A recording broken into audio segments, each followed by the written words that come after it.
by July 1st, and this stuff does take effect, the 6% increase does take effect on July 1st. So this is something that we will need to implement into our July billing, otherwise we will be losing, we will be taking a hit on electric. What do you say? Some discussions we kind of had is at the meeting is where, Minnesota Power is with their current rates versus where the city of Pierz is with our rates and our wholesale prices, and what type of savings we can pass on to our residents. And Matt and I just kind of scribbled down some numbers. I shouldn't say scribbled. We went through some prices that we currently have versus what residents outside the city are currently paying, and some increases. And I think I'll let Matt explain that, and we'll go from there. Yeah, we pulled comparables. We used a resident out on Fish Lake, actually, Minnesota Power. Used 640 kilowatts. Total bill was $67.89. Breaks down to 0.1059 cents per kilowatt when you figure in all the added charges and fees. The city, we pulled an account 627 kilowatts, come out to be $64.03 with tax and everything figured in. Breaks down to 0.1021 per kilowatt. So we are definitely lower. We're utilizing our buying power as a wholesale buyer and returning that savings onto the taxpayer or the bottom end user, the residents using electrical. Obviously, we have to stay ahead of the curve, looking at increases. I mean, if we go to a power meeting and somebody says you're gonna get a 6% increase, well then next time you have to do something about that. So that's where we're at. Definitely gonna be an increase. We're just kind of looking at how much, and we wanna still stay comparable and below that line of what a private buyer can go out on the free market and purchase that electric for. Just doing some rough numbers here, we would even be able to go up to, let's say we went up to a 10% increase, would increase our kilowatt hours up to 0.1123 on an average bill of 627 kilowatts. And the power company, if they would raise theirs 8%, it would be at 0.1143, which is, we're still lower than that, raising 10% with the power company raising 8. So if we raise 10 and they raise 6, it would come out in the wash. So that's where we're at with things right now. So if we went up 10%, The power company could went go up up 4%, Yep. and we would no longer be able to sell our electric cheaper than. That's correct. 6% is about that break-even point. 6% gets us to, So we're talking basically right now, we're selling our power for basically, what? 5 to, or 9 to 12, 13, 14 cents per kilowatt hour cheaper. Right Right. now, We're right now cheaper. yeah, oh yeah, hands down. Way cheaper. Yeah, we have to remain cheaper. Mhm. And that's what I'm saying, is even if we would go up 10%, that power company would go up 6, they would be at 0.1122 kilowatts an hour, where we would be at 0.1123. So that's the break-even point. So would Minnesota Power raise their rates to a municipality and not raise it to the resident that they? They are raising. They are raising. Right, They but in said the that. instance, is it gonna be straight across the board, or are they gonna kind of stick it to municipality? Because the way that I took it out of that meeting and what Bob had told me is, Minnesota Power is raising our rates and raising our rates. Well, then they come and offer and say, oh, by the way, we'd be interested in your municipality electric. I mean, there's other stuff going on there. I mean, Well, as they far raised as- everybody's city around. I mean, we aren't the Well, only right, but are city. they raising the municipalities up more than their residents? Well, they never I don't answered know. that, really. I don't think they will. I don't think they can get away with Yeah. that. I mean, They're controlled too. Yeah, Matt and I. But that's the only way that it would, that where we, in the instance where we would be selling or trying to sell our power for more, is if we went up 10% and the electric company only went up 4, which sounds to me wouldn't happen. I think the bottom line is we're just trying to stay competitive on where Minnesota Power's selling to their residential customers. This is pulling on one example. I mean, it's really not fair to. No. There's they have residentials that are 2,500 kilowatt hours per month that we never did a comparison on. Right. And I think if we did that, I think it would still be competitive. And the And benefit of percentages sound big. Yeah. When you look at it, So at a 10% increase, and we took a residential that's doing 1,000 kilowatts a month, which that's gonna be an added cost of $8.65 a month. 10%. Yeah, at the 10%, you know, percentages sound big. When you break it down, dollars and cents, and that's what our customers and our residents are gonna look at. What's the bottom line gonna be? I mean, that's gonna be significantly more on the commercial Yeah, side. Significantly more on the commercial side. And I don't want us to be in a position as to where we're just comparable, competitive.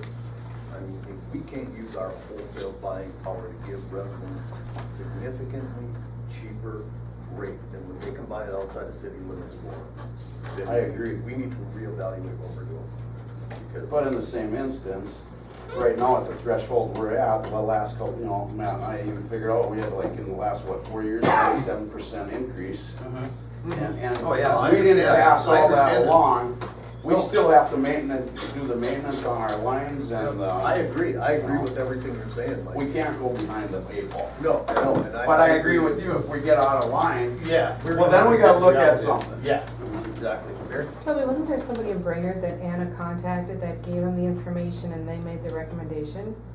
No, For what? she did talk with, The rate increases last time when well, we did it. actually, what she did talk to some people from, Brainerd Utilities, who knew this information really well. Okay. And she said, you know, I can either use those for contact people, or I can use like Dan Traviger, Minnesota Power, somebody along that line. For quick, immediate help, she was Okay, getting some now there's questions somebody answered through, yeah, to they were help pretty figure sharp it on out. it. Yeah. Yeah. Yeah, and like Mike said too, I mean, this electric increase is nothing new. You look back in the months of June, July, August, and September, over the last 4 years, well, it would be in 2010 till 2013. It's been a 29.75% average increase in our electric. So if we're looking at raising 7% every year for 4 years, we're not even covering, Right. We're being we're very losing money. responsible. We're I think paying that we're- cost. No, yeah, I agree. The only thing I'm saying, guys, is that when we sit down and we look at the bottom line, okay, when this is all said and done, if we can no longer use our buying power to provide electrical significantly cheaper, then we need to sit down and reevaluate what What we're we're doing. And if it's nothing that we can come up with, you know, we need to really look into this, try and figure out what's going on. Well, I would make a motion that we, do the 10% increase on the electrical charges to cover our costs and increases from Minnesota Power. Motion on the floor for a 10% increase, can we get a second on that? I'll make that second. Second by Donnie, open it up for any type of comment or conversation from the rest of the council. Part of that's also the rebate program we Oh, I have know, now. yeah. We have a lot of extra costs that are within that 4% that we'll be looking at going up. Oh, sorry. Not like it's going into just the bank, but extra stuff. Yeah, I mean, it's not cheap to run our utility. When we look at all the rebates, commercial rebates are very expensive with the commercial rebates, so. Same thing with Minnesota Power, will now be doing our line service agreement. Yeah. You know, Which at that point is gonna be going up too.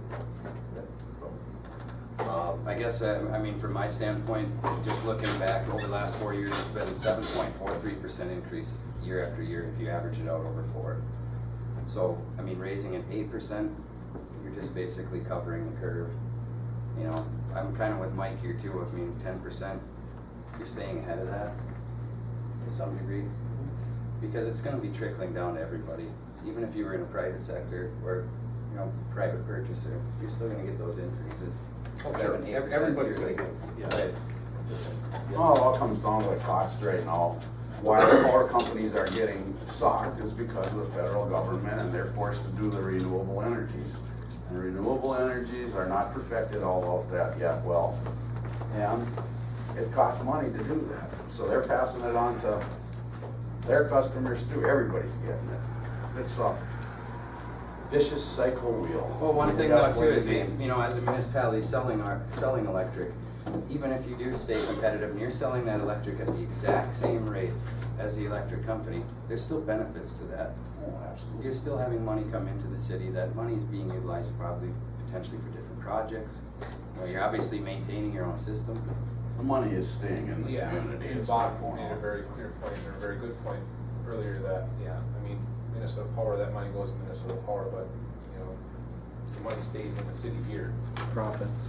It profits the city. I mean, the profit stays in the city, yes. To take care of. Yep. We still need to do better than that, though, guys. I mean, we need to do better than that. Than saying, you know, we're the same price here, but your money stays in the city. I mean, if that's all the better we can do with our electrical program, yeah, I mean, to me, anyway, Mhm. and I don't know how you guys all feel different about it, to me, that's not acceptable. I don't, that's not good enough. And I was just saying that was a point. No, that I you brought understand- up, I so understand completely. That was just one of my comments. No, I know what you're saying, I just think it falls short. In all reality, I guess we're looking at increasing our rates 6%, 8%, 10% to cover our shortfall or our increase that Minnesota Power is giving. Minnesota Power is gonna increase their own rates to their individual residents Right, as well, so right. we're gonna even out. Yeah, yeah, I mean, it's not like we're the only ones going up, everybody's going up around us Well, as right. well. I just wanna make sure that we have that balance, you know what I mean? I don't wanna end up at the end of this going, gee, you know, now we're a cent over what you can buy it for out of town, or we're, you know, even the same price, you know, we can do better than that, so. Any other questions? Steph, you got anything? Any other guys? There was a motion on the floor, and a seconded for a 10% increase.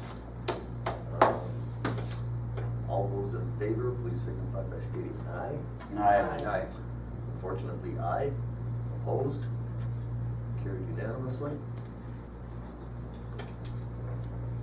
We got some department reports. Bobby, you have anything for us? No, I don't. Public Works? Okay. Really? What do you wanna know? Mosquito spraying tonight. I was gonna ask about changing that.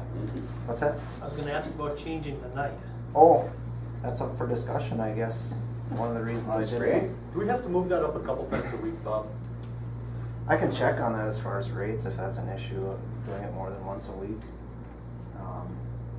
Yeah, we're doing it once a week right now, and it doesn't seem to be enough. No, it's not. We're still getting a lot of complaints. My point to that is that we spray on Monday night, so Tuesday's really good, Wednesday's really good, Thursday's already getting bad. For example, Saturday, Campers. we had a complex. found fire outside behind my place, and after half an hour, it was like, holy crap, I'm gonna get picked up and carried away. Yeah. Asking wise, what about if we switch that to a Thursday, and then we have good for the people we have coming into our town over the weekend? What if we did a Monday and a Thursday? I mean, just so Until we it's can- back, you yeah. know, right now, I'll check on that, I don't know With if all it's the something extra that water we- and everything we got standing Don't on, wanna I do mean, it just for a first. breeding Yeah. ground, Yeah. Not throwing doing, that out there. not doing anything different than what Clark did as far as potency, the strength of mixing a chemical, nothing It like looks to that. be all right on as far as Right. our distance. I mean, yeah, you can have. It's a wet year. Yeah, I think it's just been, Bob's been kind of striking out. I mean, the weather just hasn't been. Oh, it's been terrible. Yeah. And It's a banner year for the mosquitoes. Going back to Donnie's comment, I get calls all the time throughout the day in regards to people, what are you spraying? You should spray this day, you should spray this day. It all goes down to, the weekends, but then certain events going on throughout the week at the golf course too plays a role. That is I a wonder if very we just tough couldn't try and situation. increase it for a couple weeks here to try and get ahead of all the extra water we've had. And I think that would help. Is it gonna cure the problem? I guess I'm not sure, but I think it would help. what would your suggestion be, Bobby, if we went to 2 days a week? What days? Monday, Thursday, Monday, Friday? Yeah, probably Monday, Friday. I mean, Friday night, I guess, is, people are camping and stuff too. That's why I'm Monday, thinking, what if we Thursday. sprayed Thursday night, and then you're not throwing that fog out there, our campers are coming in and, Thursday and Monday. yeah, spray Monday night and Thursday night. Make a run on that and try that, maybe. I'd like to get some advisement on that, I guess. Well, one downfall too is I remember Clark had said it's not a residual deal. They'll kill the ones that are Yeah, laying down it- in the grass. The adults has nothing to do with the next hatch coming up. So when it's Yeah. this wet, you have hatch after hatch after hatch coming up. And I can see what Bob is saying, is that you're spraying the chemical, what's the safety of doing the chemical Correct. twice a week is what he wants to know. I've never heard is- more than once a week, I guess, Mhm. so. So that's what he wants to check to see if there's a problem with that for. Why don't you check into that? You gonna be here for a workshop on Thursday? Well, if there's not Or an let me issue, know. yeah, if there's not an issue, we can hold the Public Works Committee and, like I said, if there's no health issues or anything like that, let's step it up to twice a week if we can. Cost is gonna go up a lot too, Yeah, but what is Well, our? if we're only budget looking at a line? couple extra weeks. I've had residents out there say that when we do spray, it's great. I'd pay more. So, you Now know, you raise the electric. I know. Yeah, yeah. But if we gotta, like you say, jump it up a couple weeks now, hopefully it gets drier and hotter and then they won't hatch as much. Just for clarification, Bob, when we did budget for that, was that budgeted for every week or was that budgeted bi-weekly? Do you remember? Bi-weekly. Bi-weekly. So now we're gonna be stepping that up to 2 times a week. So we've quadrupled the amount of times Exactly. we're doing it, yes. If we continue it all year. If we can, right. How hard is Who it knows to what target the fall areas? is, when are we gonna have Golf a course. really We might Monday, town town and and campground all Thursday stop night. and all. to limit that. This year we started early. don't ever come up with You know, last year when we contracted that out, we maybe started spraying in July, end of July. doing Mondays for selfish reasons. 'cause it's already Well, I think the reason that we wanted our Yeah. own machine was to give us more flexibility and use it when we could, and use it when we wanted. That's the reason we went out and got our own stuff, so. We gotta If add at all an extra, possible, let's take advantage we of gotta it. add an extra day in the week so poor Bob can sleep sometime. Yeah, I mean, if we can utilize another city staff to do that, Bob, Yep. let's do that. Okay, make sure you get enough rest. Mike, you hear that? Driver. I was gonna go with him last week. Tonight I might ride with him. I don't work tomorrow, so. He's getting even now. Yeah, make the fire chief do it. You got to do it about 2 this morning, right? Was there any other things council would like to touch on? If not, I'd be looking for a motion to adjourn. I make that motion. Second. Floor by Stefan, second by Mike to adjourn. All those in favor, please signify by stating aye. Aye. Aye, opposed, carried unanimously. Thank you very much, everybody.